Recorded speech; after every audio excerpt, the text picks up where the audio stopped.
Good afternoon, everyone. How are you? Hope everything is well here at the Bisimoto facility. Welcome to another exciting episode of the Bisimoto Tech Tuesday. I don't know if I should stay online because I'm kind of connected to the internet. Hopefully I'm good. And let me know if you guys can hear me properly. I think everyone is good. Hello, Sean. Thank you for joining us. Hello, Got Slammed. Good seeing you. Hello, Five. Thank you so much. Thank you so much, guys, for joining. Hello, good afternoon. And for those of you on YouTube, thank you for joining us this afternoon. We are in another great episode of Tech Tuesday. For those of you on iTunes or Anchor listening to us live through podcasting, thank you so much for joining us this afternoon.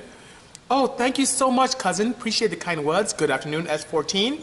Thank you, Rain. Rain said I'm loud and clear. I appreciate that. And guys, of course, I have Arietta right here behind me. So take a look. Say hi, Arietta. There she is. And wanted to thank you guys for coming. Hello, Richard. Good afternoon. Thumb up to you as well, cousin. Hello, Adrian and Joe, Ricky, my good friend. Thanks for seeing you. Thanks for all the kind hearts. Happy Tuesday to you as well, Joe. Thank you so much. Hello. Okay, so today we have a great interaction, and Ari's doing something very special for us today. She's going to give us a few questions that came in, and we're going to get to a lot of your questions this afternoon. Hey, Steve. Thank you for joining us. Good afternoon, Johnny. Thank you so much. So Ari, I know we have a few questions, so we'll start with some of those questions. And as you guys have questions live, I am here to help answer. I just want to give back. Hello, PurOl. Thanks for joining us this afternoon. I love your oil. Fantastic. Hello, Kill. What's up? Good to see you. A backflip? I'm not very good at backflips, so you must forgive me. I don't think I'll be able to do that for you today, Richard. I appreciate that. How about this? It's not backflip. Okay, so Ari, what question do we have first? And I'll go back and forth from you guys live and the questions that were written in earlier today. Okay, we have a question from I Am Jose. I Am Jose has a question. You mentioned in the live stream from yesterday that you'd be making the wagons look similar to the one that you had before. Yes. What exactly did that wagon look like? Okay. And what's the extra touch that will separate these two forms from the first one? Okay, so for those of you who may remember, and hello to you, Apollo, thank you so much, and Elgo. I was thinking far back as 2007, 2008, I put together this EE wagon. It was a 1988 Civic Wago van. And I wanted something that can really show what could be done on a reliable, streetable basis for horsepower per liter. So I participated in this crazy Super Street Magazine shootout. I built an NA engine to make the most power that was extremely reliable.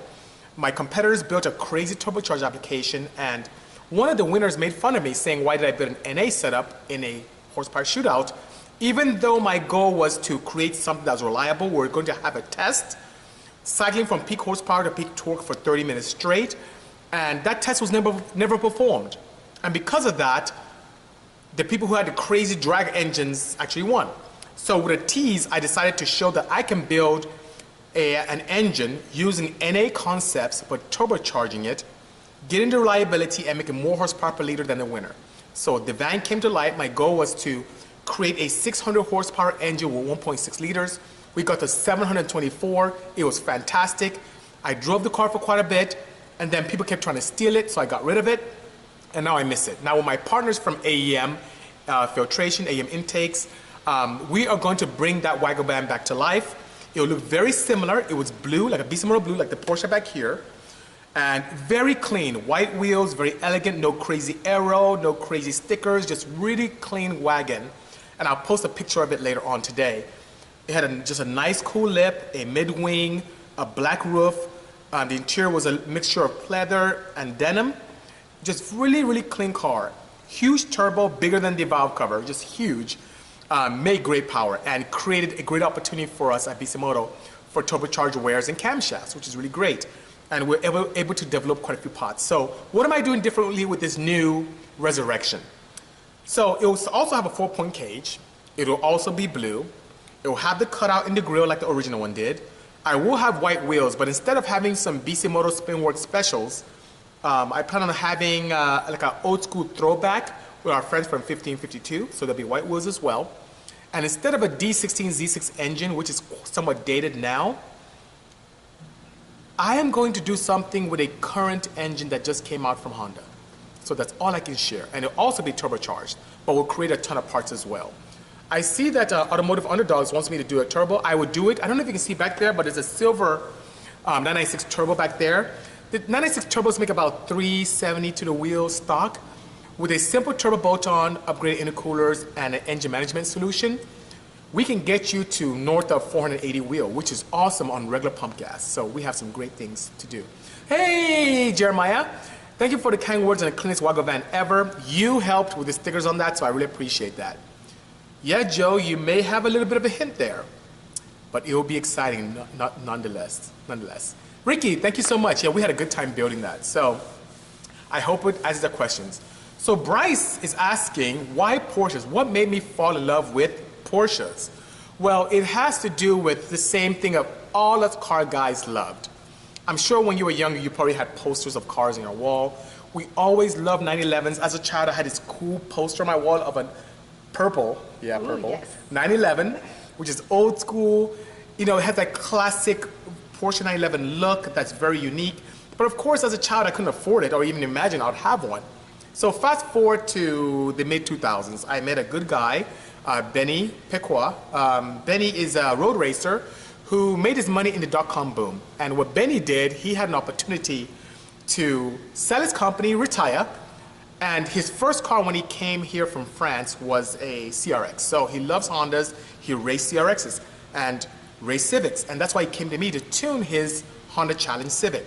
But as a daily driver, he drove a Porsche 911 and said, BC, you've done such a great job with these Hondas. It'd be good if you use that same mentality of reliability and excitement and creativity in Porsches. So that being said, we had the opportunity to explore that. I took his advice. And the first Porsche I ever built was that right there. And in normal Bisimoto fashion, what could I do? I like to take engines that are not loved where there are opportunities and build them. So I got this air-cooled chassis wide body, widened up a little bit more, and infused a water-cooled M96 power plant that most Porsche people say are rubbish.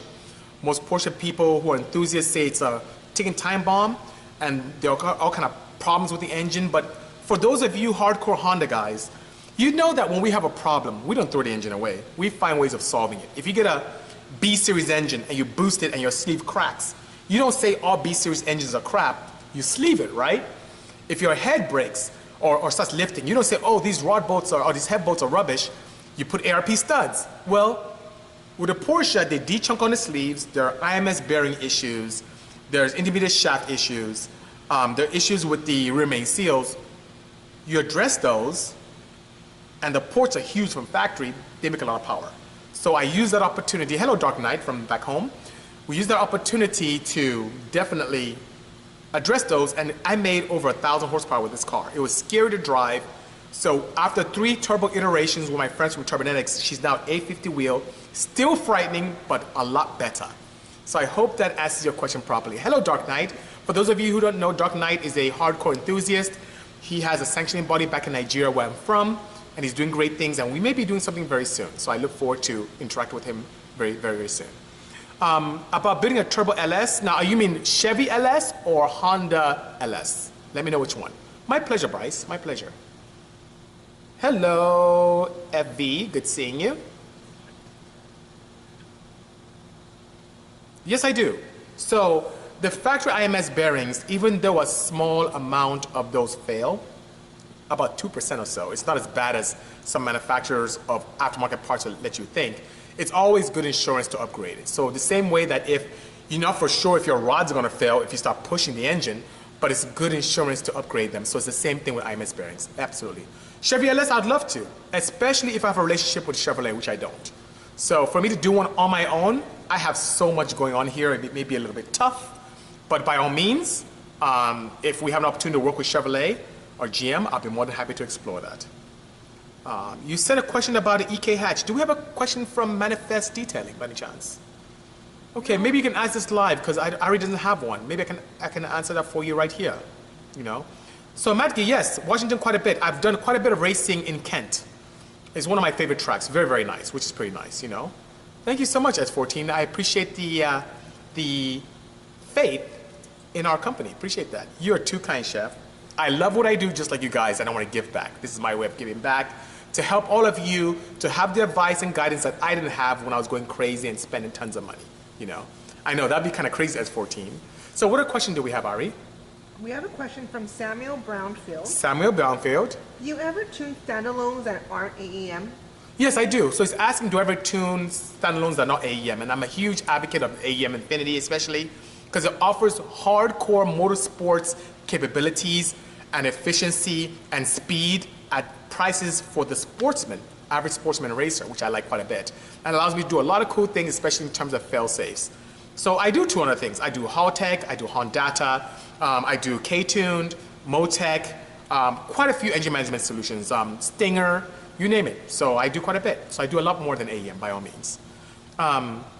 So I see, some great questions coming in, guys. I really appreciate that. No, I have not, Fox. I've never run the Odyssey down to 1320. I've never done that.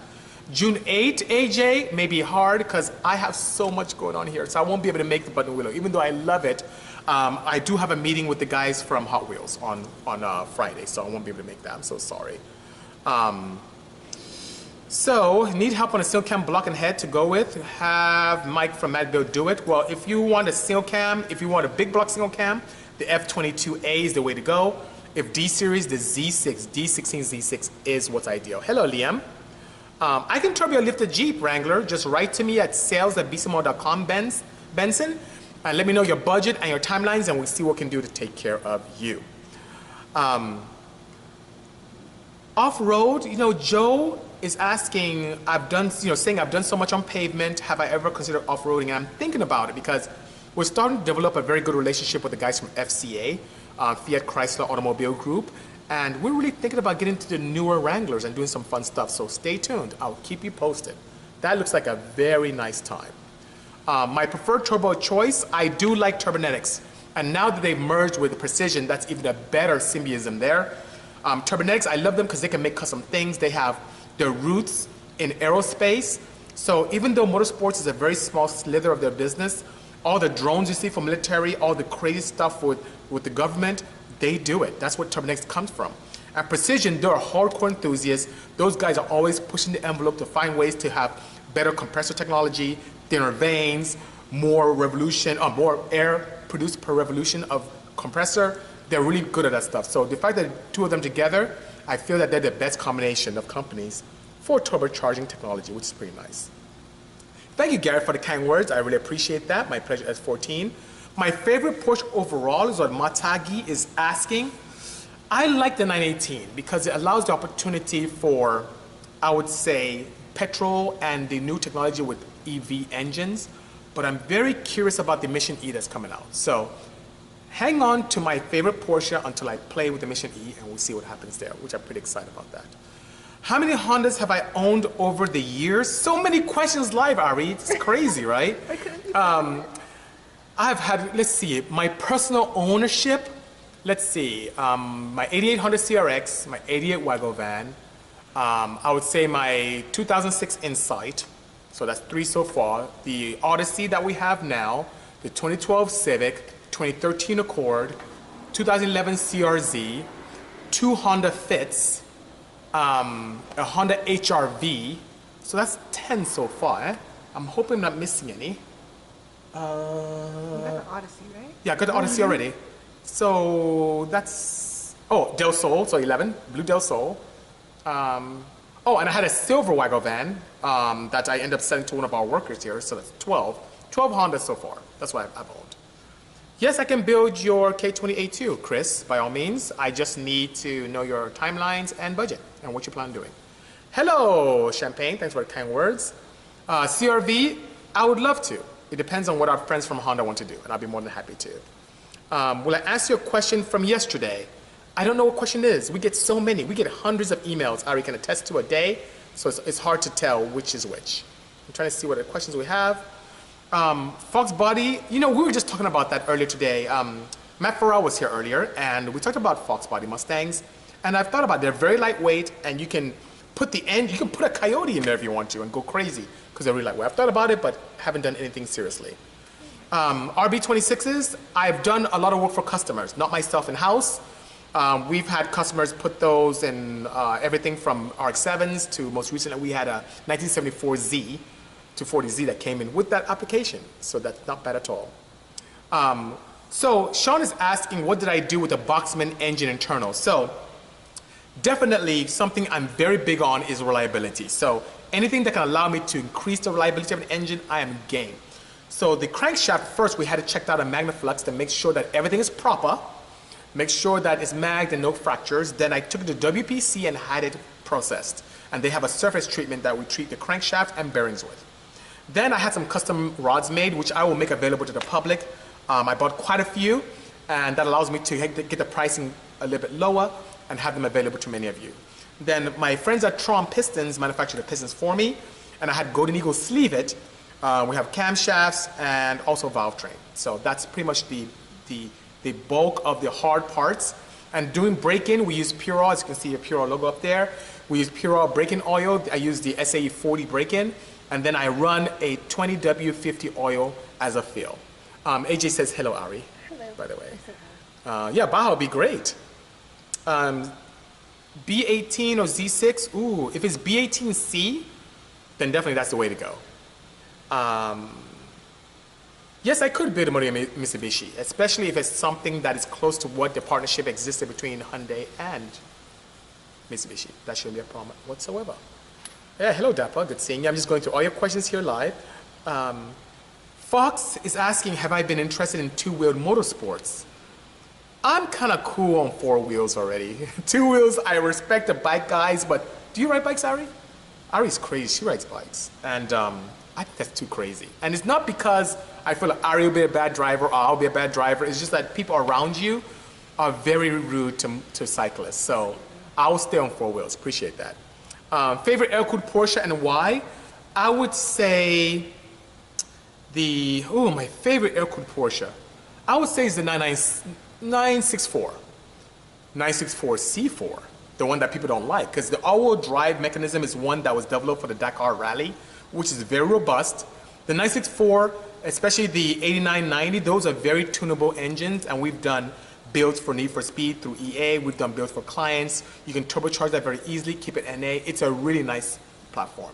And even though people thought that the 964s are ugly, I kind of like the look of them. There's one right here next to me for Matt from 1552, so I like those. Thank you so much, Triple OG Skywalker, saying we did the best cars. Appreciate that. B18, B1, or Z6, to be honest with you, if it's going to be a B1, I would go with a Z6. You're saying that it has more potential, but in a B1 form, not as much. The valve train limits us significantly. My favorite Honda motor is the F22A, as we sit today. A lot of potential and fairly cost-effective to get going. Hello, Dougie. Good seeing you. Visionary, where is your shop? I go to Willow Springs quite a bit. Let me know where, and I'll come by. I love meeting fellow enthusiasts. Thank you very much, Wesley. Appreciate the kind words. You sold your Z6? Oh, no. Z6s have a lot of potential. Sorry to hear that, my friend. Oh, that's true. Orange EG. You made some stickers that were green. That's correct. So we had 13 Hondas. So Jeremiah just reminded me. So thank you so much. JDM, we're always looking for great people to join our team. Send your resume to sales@bisimoto.com. And if you meet the criteria, you can join us and have a lot of fun. Yes, so Matagi99 is asking, have I gone through any schooling? I'm kind of crazy with school. I've done a lot of schooling.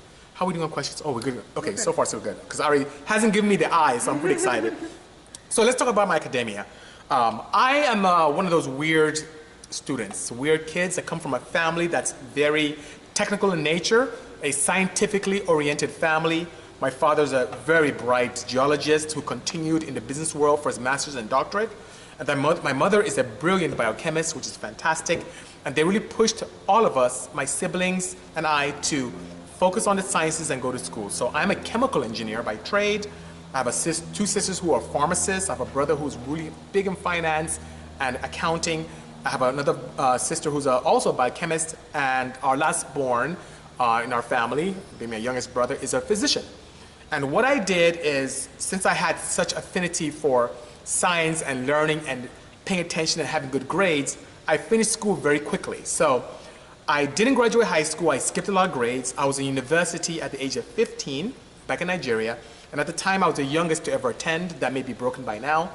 Came over here to the United States because technology was just here, and continued and got my Associated Arts degree in Pure and Applied Sciences, Associated Science degree in the same as well. Got a bachelor's in chemical engineering and a master's in engineering management. So I just love school. So I've done quite a bit.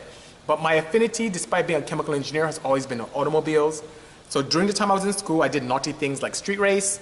I did a lot of drag racing. And since this was in the late 90s, I didn't have the capability of buying parts like you have today from companies like ours. You had to create your own parts if you want to go fast. And my passion was there, and that led me to what I'm doing today. So I know, long answer to a short question, Matagi 99, but that's my little story.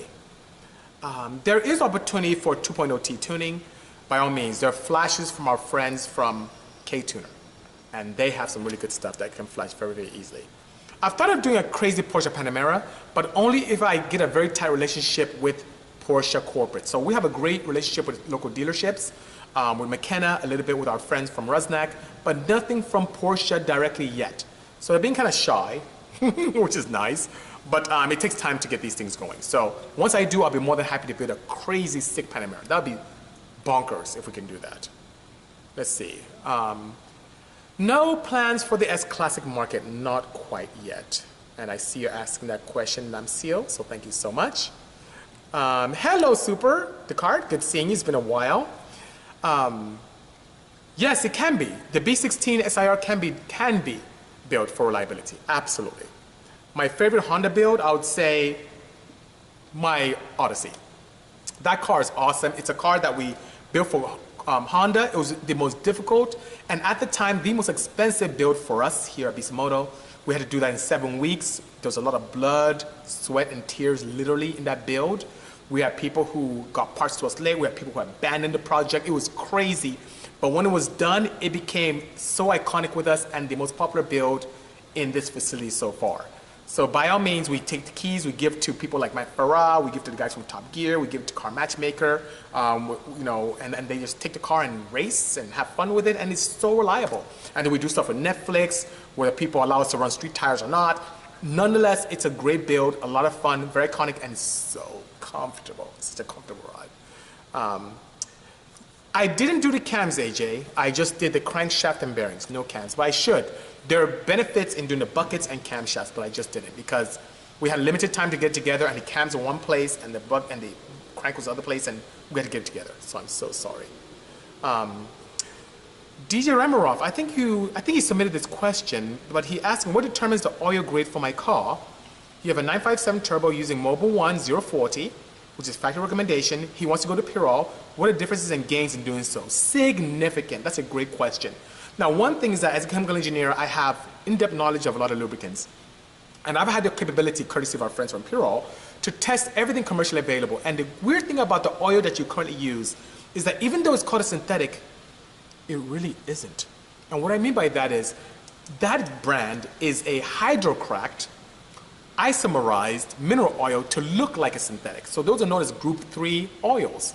And they are okay, but don't have great heat resilience. And they have very, very, very, very high evaporative function, which means they tend to evaporate very easily. So when you think about PurOl, there's something that you'll find extremely exciting about it. It's a combination of group 4 and group 5 base stocks, which are the highest quality base stocks for synthetics, and they're pure synthetics, not rubbish, mineral oil that's chemically altered. Then the additive package is significantly ridiculous. So you see horsepower increases, you see lower oil temps, your evaporative function will go to nil, and above and beyond that, you just see significant protection for your bearings, which is something that is very important to me as an enthusiast, where I drive my cars on the street or on the track. And even though it has a high amount of zinc, about 1,750 parts per million of zinc, it doesn't disassociate easily from the base compound, which means you don't contaminate your catalytic converter, especially with engines of great health. Now, here's something you have to be aware of, especially if you're in areas that are temperate in nature, in terms of temperature.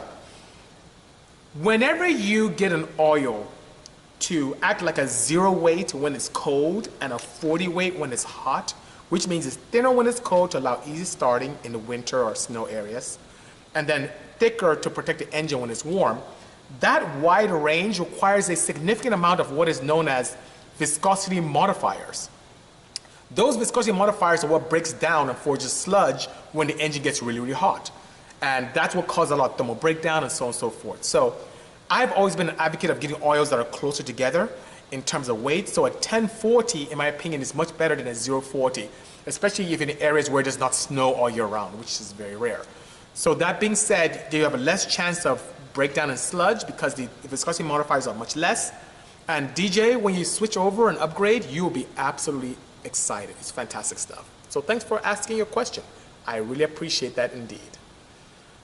Yeah, S14 said he's been in 7 accidents in his motorcycle and he's only 21. Please be careful out there. You know, I'm sure it's not your fault, but people out there are very rude to cyclists. It's very sad. Very sad. Thank you so much, Itz. I appreciate the kind words. Thank you so much. So Just Boston, which are great questions. I'm gonna hold on to you, Just Boston, because it's a question that Ari may have here to answer for you. And I'll get you a question, because that's a very good question indeed. Yes, so Ari, give me one of the questions that people wrote in so they don't get upset. Okay, one of the questions from Smoke Break. Smoke Break? What CFD software are you utilizing? Okay, so Autodesk is a company that I use. Their CFD software is Autodesk CFD. And the reason why I like that is because I do Fusion 360 for all my CAD information, and I'm very comfortable with it. It's a very easy, user-friendly interface. I can send to a cloud and send to my clients worldwide, and they can view it real-time anytime they want. They can make modifications to it and send back to me. It's very nice. And the Autodesk CFD merges very nicely with that software, and I can do everything from thermal processing to hardcore analysis in terms of fluid dynamics. So it's what I use, and I've had great success with it. So I hope that answers your question properly. Just Boston is asking, thanks for reading this. He's noticed a lot of my major builds are turbo. Will I ever build an NA application? Is it possible to track and street drive individual throttle bodies? And he said he'll email us. So let me answer your first question first. Yes, I've done tons of NA stuff, and my background is rooted in natural aspiration. I love natural aspiration. I don't think you can see back there, but in the corner, a little bit to the right behind that one with a tire in front, is my insight. And I derived much pleasure spanking turbo cars with my NA setup. So bad that I got banned from racing at Sacramento Raceway at the CMI races because people complain in turbo class that I'm winning the class and I'm beating them and I'm taking their money. It's not fair. So they told me, you know, John told me, please don't come back with this car. Come back with something turbo or something of that nature. Anyway, so I love natural aspiration. So even though I love it and my background is rooted in that, today's market, people demand turbocharging. Think about it. For a fraction of the cost for me to go 920s in that Insight, natural aspirated, I can run the same time turbocharged. So just think of my ITBs alone. They are magnesium Kinsler ITBs that I work closely with the team to design. It has 8 injectors. That intake manifold alone is $3,800. Not counting injectors, not counting sensors, not counting engine management. You know what I can do with $3,800? I can get a turbo, I can sleeve my block, I can get pistons. So even with natural aspiration, just because it costs so much, customers are not inclined to pay that much for natural aspiration to go really fast. They just want to go fast. So turbocharging gets you there, especially nowadays. Back in the day, it was $60,000, $70,000, $80,000 to do a nice turbo setup. Now you can do it for 20 grand or less. So that's the reason why. But I build it for myself. You expect to see some good stuff from us, but where the customer's desires are is pretty much what I have to create for them, you know? And individual throttle bodies, yes. The thing is that most people aren't comfortable tuning. When I was in school, I drove individual throttle bodies daily, the whole time I was in college. And I had everything from Kunis to Webers, and we didn't have very advanced engine management solutions, but I drove carbs. And then we've had customers since then come by in areas where they're allowed to do that on the streets. Yes, you can do it daily. It's your tuning session. And you can do a mixture of alpha N and also speed density. So it is very possible. It's all in the tuning. Okay. Think Tank wants to see the 964. I'm going to go right around Ari here, and let's see. Maybe you'll see it right there. That's a 964 right there. A very rare one. It's like a wide body 964. And for those of you on YouTube, I'm so sorry you can't see that. Take my word for it. It's a nice, pretty blue one back there. Let's see. Oh, so many questions. Good job, S14. You should be a Kemi. We need more. Oh, thank you, Automotive. So I do go to UK quite a bit. I didn't go this year because it was just crazy at the office. But I tend to go to the Autosports show in Birmingham beginning of the year every year. So I'll be there next year. Maybe we can connect. Thank you, Cam. Appreciate the kind words. Hello, Brusa. Yes, my parents are very busy. And drinking, absolutely. We do plenty of that with Daryl. He's such a bad influence. It depends, Larnas, on your budget. He's asking what car should he buy as his first project car. It depends on your budget. My first car was a Peugeot 504, which is back in the 80s.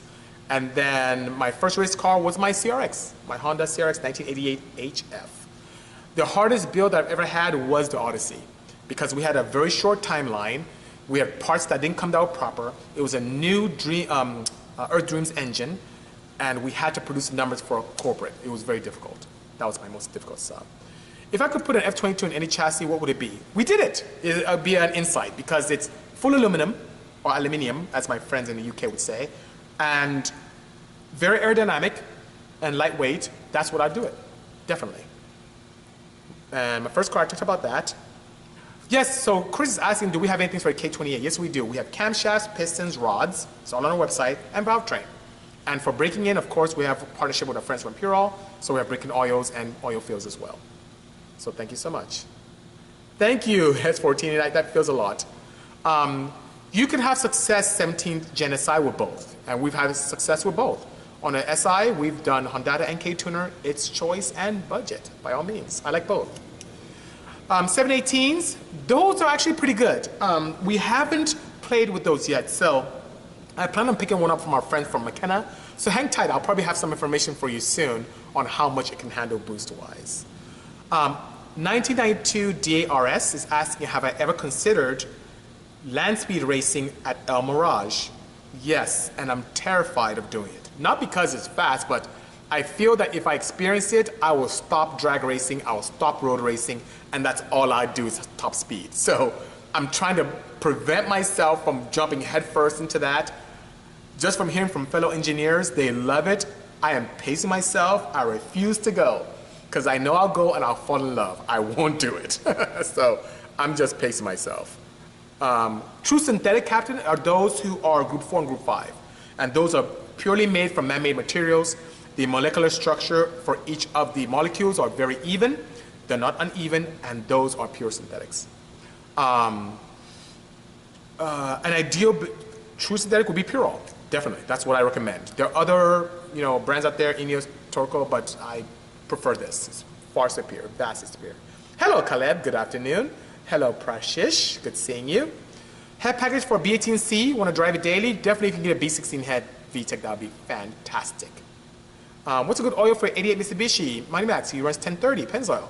Oh, you need to upgrade. 5W30 PurOl Elite Synthetic. Fantastic choice. And we have it on sale now for, I think, $14 on our site. I think PurOl has it for $21. That's how much it costs. And Chris just called me. And the guys on Amazon have it for $21. So you can get a good price from us. How are we looking so far? Hopefully we're still good. Looking good? Okay. Let's see. My pleasure, Just Boston. Sounds good. Hello, S14. So how do I do prototyping designs on parts for customers? Quite a bit. So Dan is asking how do we do that? It depends on the scope and the build. When it comes to big project cars, very expensive exotics and high-end stuff, and even hardcore race parts, we tend to do in-house prototyping before we put it to the public. So you see that's why you have so many variety of cars here. Now when it comes to one-off stuff, especially the OEMs, we have rapid prototyping machines and fair analysis opportunities here. In-house dynos, fabrication stations, you name it. We do quite a bit. And it starts with basic design and prototyping. Very, very straightforward for us, and something most engineering companies have the capability of within different markets, but we focus primarily on high-performance automotive. Zayn is asking, is it worth purchasing a 996 for tuning? People avoid them, but yes, it is worth it, especially if it's 2001 and up. I would avoid the 99s because there's not much anything to do with tuning solutions. If you have the capability, financially, a 997 would be even better. 997-1, both turbo and non-turbos, there are a plethora of parts there, and the engines are a little bit more refined, which is very nice. Hello, Jose. Good seeing you. Color Supreme. That's pretty cool. Best bang for buck, EP2, K-tune header, muffler, AMV tech, and what's next? It depends. Camshafts would be good for you to do, and definitely a tuning solution. You can pick up a lot of power with that, especially with the components you have. Not necessarily C16, C6. So the Porsches, since the Porsches are typically my own projects in-house, I have the luxury of being able to build it properly. So, for example, the Boxman that's so popular back there, that is the base Boxster that we put a Cayman roof on. It's our road race car. We built that in 8 months, so we had time to do that. When you have 8 weeks to build a car with a manufacturer, that makes things exponentially difficult to explore. Next big build I have in the works I can reveal. I have a really big one, but I cannot reveal it. I guess in-house for us, I'm going to build another center seat Porsche with a pretty large single turbo. Hello, Louis from Puerto Rico. Thanks for joining us. I like K-Tune a lot, Chris. I find great success. James Holy, who's the owner and proprietor of the company, and I have a great relationship, and he's helping me quite a bit.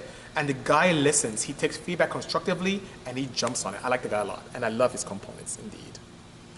Plans for the Civic Wagon, Caleb, I mentioned earlier on in our session this afternoon. I'm going to make it look like my older original Wago van, but I will update it with the most modern technology from Honda.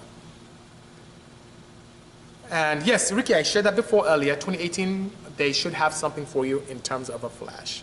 My pleasure, Captain. Hello, Clarence. Good to see you. The brand name, Alec, is PurOl. So you can see the sticker right up there, or the banner up there, PUROL. We have it on our site and on sale. My pleasure, Dan. Difference between two-step and launch control, they are both the same. It's just different nomenclature. So a two-step is an environment where you use an engine management solution or a flashed change in the system to I would say, extinguish spark every other revolution. So if you ignite 1, 3, 4, 2, it could do something like 1, 4, 1, 2, 1, 4, 3, 2.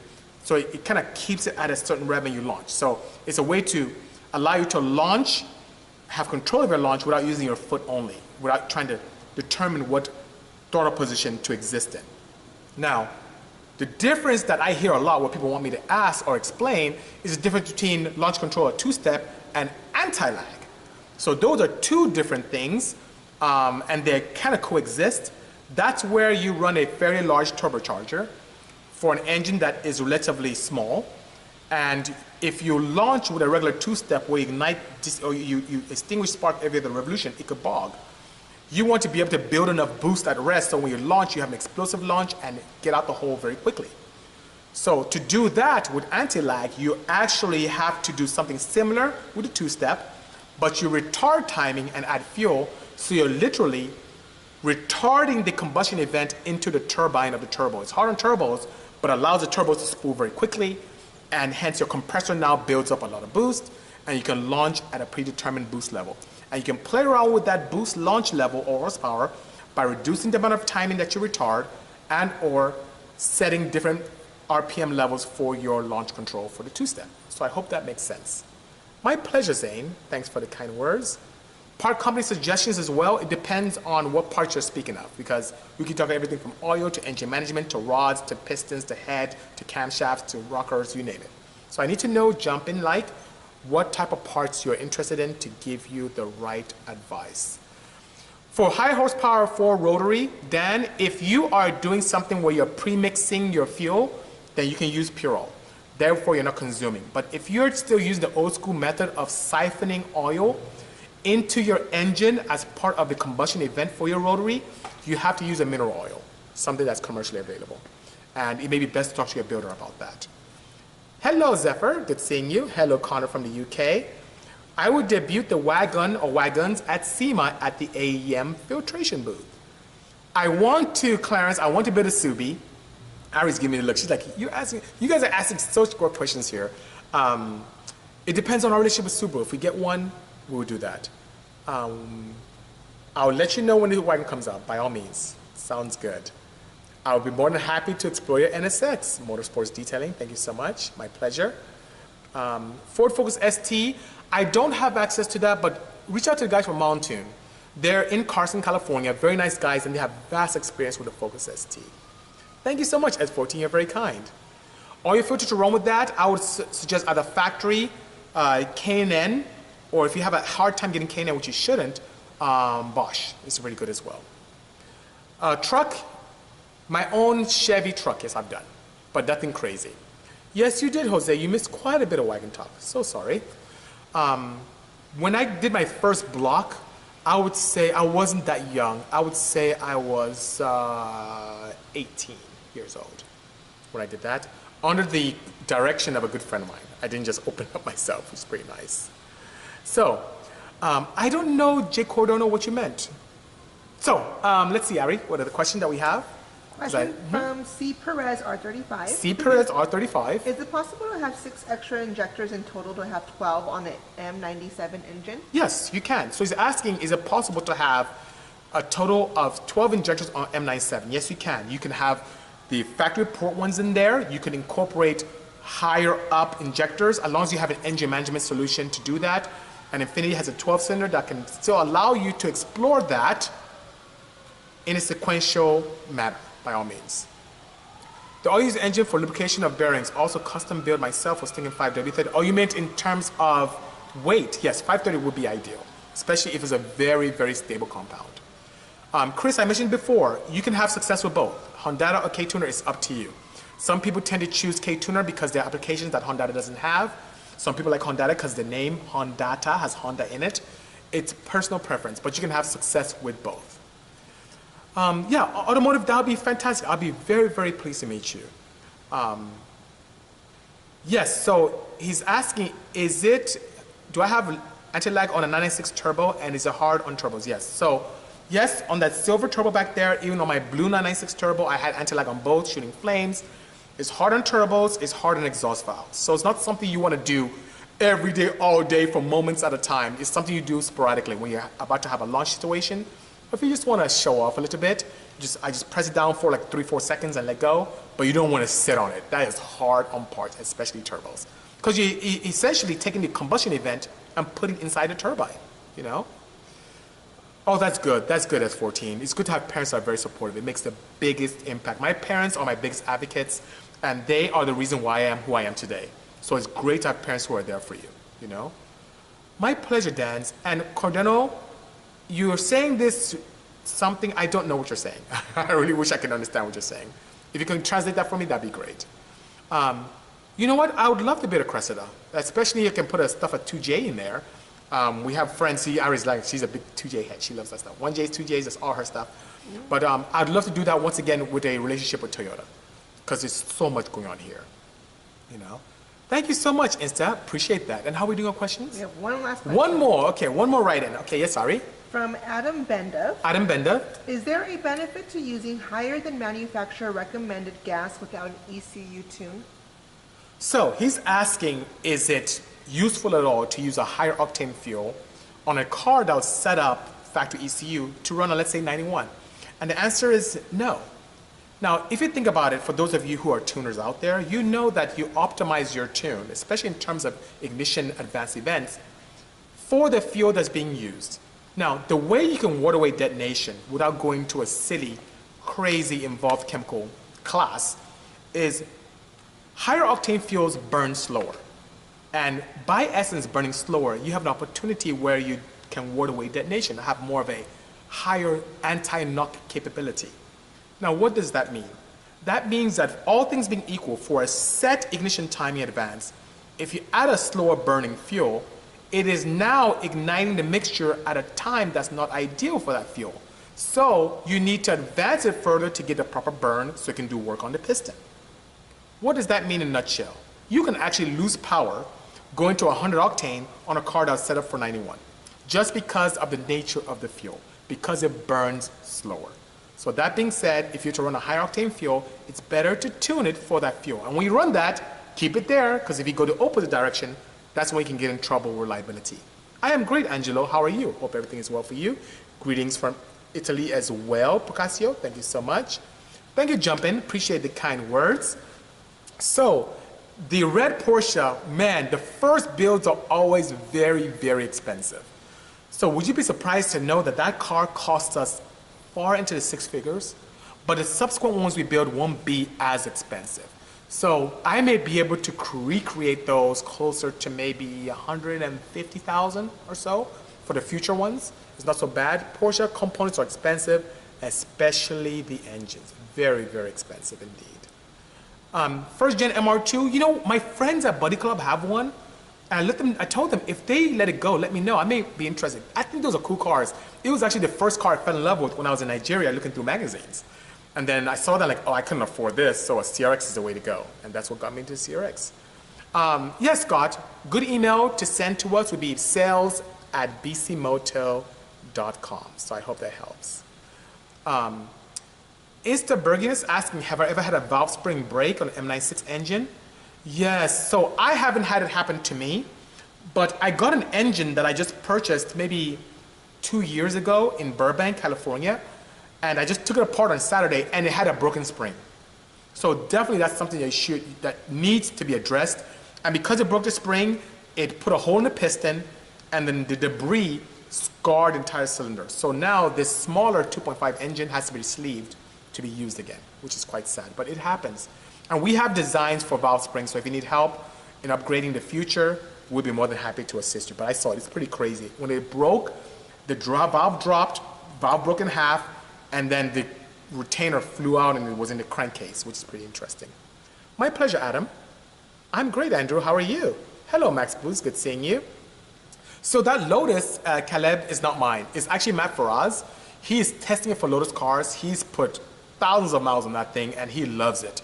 He says if not for the larger cup holders, that car he'll buy it immediately, and it's pretty nice. You know what's weird? It has a Toyota engine that's boosted, which is pretty nice. But the body's absolutely fantastic. I think it makes like 400 horsepower, and it's manual. Has a proper shifter, which is pretty nice.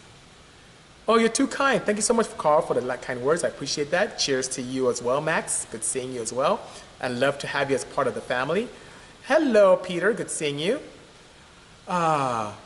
So Modest is saying, just want to say because of my Porsches, his standards on cars are way too high. No such thing. You know what? We should always embrace being better.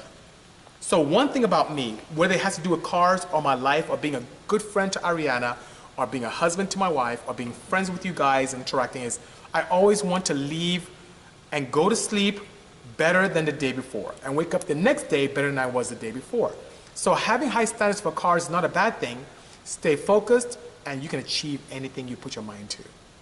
The oil I recommend costs too much. No, I couldn't recommend another oil, Alec. So if you really think about it, if you buy a cheaper oil and you change it every 3,000 miles, let's say you buy a $10 or $8 quart oil, and you change it every 3,000 miles. PurOl is, I have it on sale for $14 a quart, $13.99 I believe. You can change it from 6,000 to 7,000 miles. So you now have the better protection, power, and cooling of a superior oil, and you don't spend more than a cheap oil. So when you have an engine, take care of it. You rely on that car to give you pleasure. You rely on that engine to keep you safe, to definitely get you from point A to point B. Put the best stuff in there. That is the lifeblood of your engine.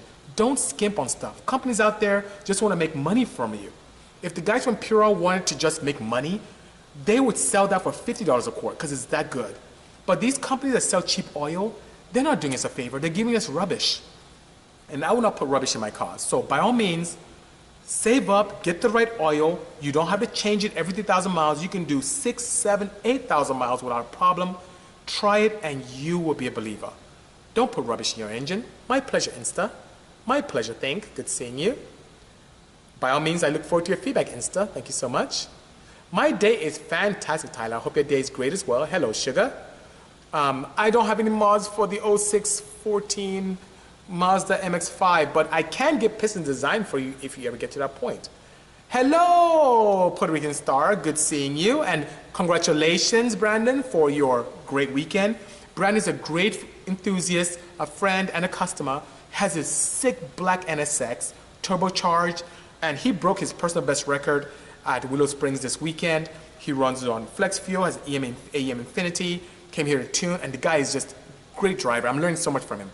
I give him a hard time because he never told me how much fun road racing is. So I give him a hard time, which is pretty nice. Second gen Accord TSX, I like those.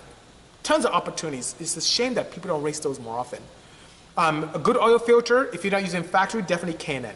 I like those a lot. And that's what I put in the cars here. It's in my race car, and both the Boxman, my Insight, and I just did an oil change yesterday for a customer in his 996 turbo, twin turbo. And we use those as well. So you're 14 years old, Peter, and live in engineering utopia with BMW's in Michelin headquarters. Oh, by all means, you should explore that. There's so much fun, and we need more creative engineers. We really do. Please don't lose focus. Hello, Bombertoon. Good seeing you. Thank you for joining us from Peru. Hope things are well and nice and pleasant out there with you. Thanks for the kind words, Peter. We have a visitor from Portugal. Hello, Carlos. Thank you so much. My pleasure, Brandon. Good seeing you. Single or twin turbo Cayman 498s? Oh, you know me. So you see the Cayman that's right here. I love twin turbos. It allows me to, despite the complexity, to have excellent response that I typically can't get from a large single turbo. But this year, my friends from Turbonext has this really new, crazy compressor design that I want to try out. So I'm going to get a large single turbo and build a center seat and see how that works out for us, which is pretty nice.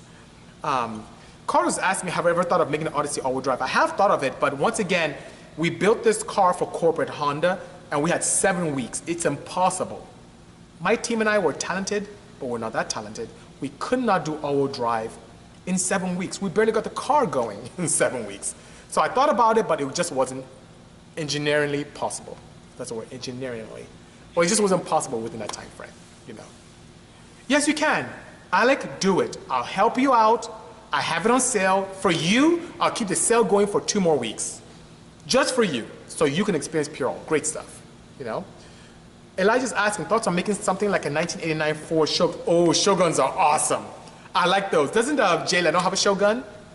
So for those of you who don't know, it's like a small Ford. Is that a Fiesta? It's a small Ford. And I think they put like a SHO motor in the rear. It's so awesome. I'd love to. But once again, because of what we have going on here, it'll be best for me to partner with a manufacturer to do that. These things are expensive. So even if I get help with an engine and chassis, it makes things a lot easier for us, you know. Very, very expensive. E30 with a K24A and an S2K gearbox, Ferrera, that looks dope. The S2000 gearbox, as much as I've played around with Porsches and other cars here, there is nothing that feels better than an S2K gearbox shifting. That thing is so positive, inspires confidence, it's awesome. I think that'll be a sick build, by all means. You should do it. 7M GTE, not as potent as the 2J, but has potential. You can do quite a bit with the 7M. And we have partners with guys like Aaron from Drift Motion. He's had a lot of success with that, but he brought cars here for us to tune for him as well. And it has potential, but if I had a choice between the 7M and 2J, 2JZ all day, all day. Even Ariana agrees with me. Hello, Guillermo. Good seeing you. R34 or Mark IV Supra? Oh, that's a tough one. They're both really good. Mark IV. Oh, that's a good one. Is that right-hand drive R34? You can't go wrong with either one. That's a tough choice. That's so tough. Lithuania is in the house. Thank you for joining from Lithuania. I appreciate you guys from all around the world. My pleasure, SR. Thank you so much, Peter. And I appreciate you coming here, and I feel special too that you are able to interact with me this afternoon. Yes, Slova, I have worked with variable vane turbos, and many times I would upgrade them. So variable vane turbos are very nice. It gives you pretty much what you would see with variable cams, a very wide torque curve. But when you push those turbos, they tend to destruct. So there are cars, Porsches that have come in here with variable vane, I've upgraded them to static with advanced aerodynamics. But there are advantages for that, but I'm a huge advocate because of the lightweight and reliability. I'm a huge advocate of pushing static compressor vanes. My pleasure, Alec. I look forward to your order, Alec, as well. Yes, Shay, you can come by and buy some PurOl. If I'm running around, Ariana's here, and she can definitely take care of you. Yeah, good choice. So, center seat Civic wagon with S2K gearbox and K24 Schwab wheel drive, can we build this? Caleb, that would be difficult. I'll tell you why. An S2K gearbox runs longitudinally on the chassis. So, center drive setups, you have to sit in the middle of the car. But you have to shift. So, to be able to have an S2K gearbox, that tunnel ideally should exist in the middle of the car. Unless you plan on shifting in the middle, that's not comfortable. It's not ideal. The best way to do a center drive vehicle would be either front wheel drive with a front engine, rear wheel drive with a rear engine or a mid engine. That way you have the floor pan to be able to sit your seat in the middle and have a very good experience for driving, you know. So Dark Knight is asking, PurOl seems amazing only because I only see me use it, and he has introduced to Motu Nigeria. We're loving it. Oh my. So for the two that you mentioned, Dark Knight, there is no comparison because Here's the thing. How I met the guys from PurOl is they came to me as a customer. We're known in industry as a place where you can do testing and where a variable is set and that is the only variable that's explored. So the company came to me because they wanted me to test their compound, and it was in green buckets, to test against everything I can find. And gave me a pretty large budget to find every oil that I can find commercially available, including the two you mentioned. And what I compare, when I saw between what you use now and the two brands you mentioned, is that PurOl gave better cooling, it was harder to even warm it up, more power on the dyno, higher shear stability, and had great chemical resilience to E85 and methanol. So when it comes to chemical dilution, it did a great job in putting it aside. I asked, because I respected those two brands that you just mentioned, I asked the engineers at PurOl, how is this possible? And what they shared with me was that in the automotive space, in the automotive community, we have been given old oil technology. In aerospace, where they are, where they make their money, where they play, they see a lot more friction and heat than we see in cars. So what does that mean? Their compound is based in that area and is vastly superior to what we have in automotive. He said that Chris said that he wished that more people would update their compounds, but it's expensive to do it, so they won't do it. So all what you mentioned is old technology.